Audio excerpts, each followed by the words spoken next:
do is think about where do people go wrong. And the first thing is thinking of objections as something negative. Now, some of them are difficult to deal with just because you don't have the right price or the right feature or the right functionality. That's just kind of down to the product and the company usually, not necessarily down to you. So we make them difficult.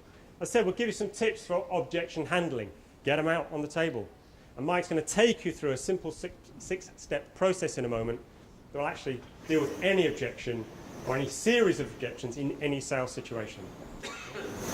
But changing this mindset and inviting objections, one of the key things it can do for you is not only address or change the way you think about them, but actually changes the way you deal with your customers as well.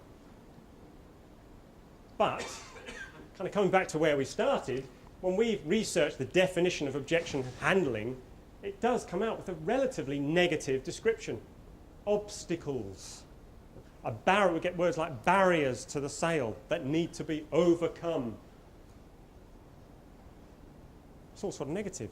If you think about what we have been saying and define objection handling as a way of just simply listening to our clients, we all like to be listened to.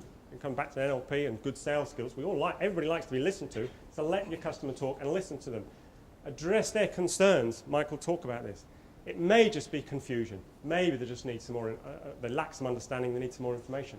It doesn't have to be a negative thing. And that is one of the key things that we see as the kind of the biggest mistake, if that's what I dare call it, that a lot of salespeople make. Just the context that they put objections in.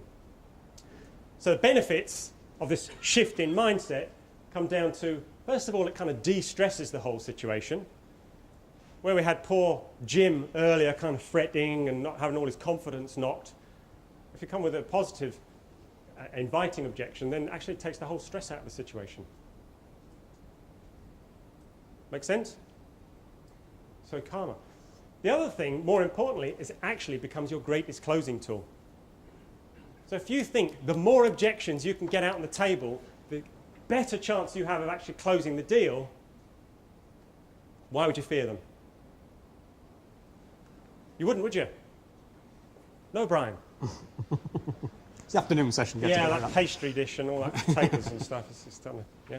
So that's what I want you to think about, is the fact that objections are good. And they can actually help you close more business. So if you come back to right at the beginning of the sale now and start saying, I want Mr. Customer to start thinking about objections, phrase it that way, questions, concerns, information that you are required to do business. The other top tip, if that's what you want to call it, is pre-handling objections. If you know you get typical objections in any sale situation, any sales cycle, you bring them up. Now, a lot of people say, yeah, but I might bring up something that the customer hasn't thought of.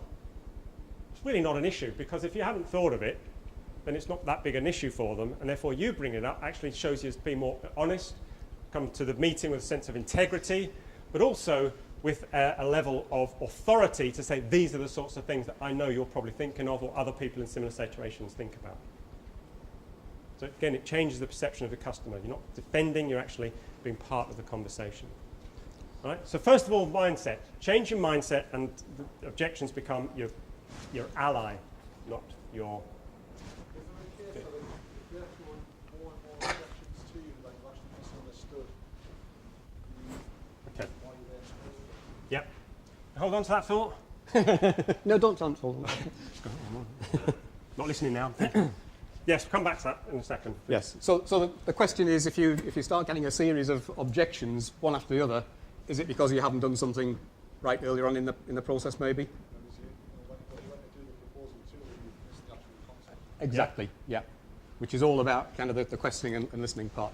So actually, part of this process I'm going to show you now will help address that, if it's just a simple matter of filling in some gaps. Okay, so wouldn't it be great then, in this world of complexity and now more of a challenge in terms of selling into a marketplace that's going to get tighter and tighter over the next few years, if we had a rock-solid, time-tested model that made it easy for us to work through this whole thing about handling objections in a pretty much fail-safe way. But wouldn't it? Wouldn't it be great? Yes, Mike. We're dying to know, Mike. Right, here it is then. I wouldn't tell him. Not till I get more enthusiastic about it. Right, I'm going to show you our 6-step master plan. You might want to write this down. Here's our first step. Listen and acknowledge.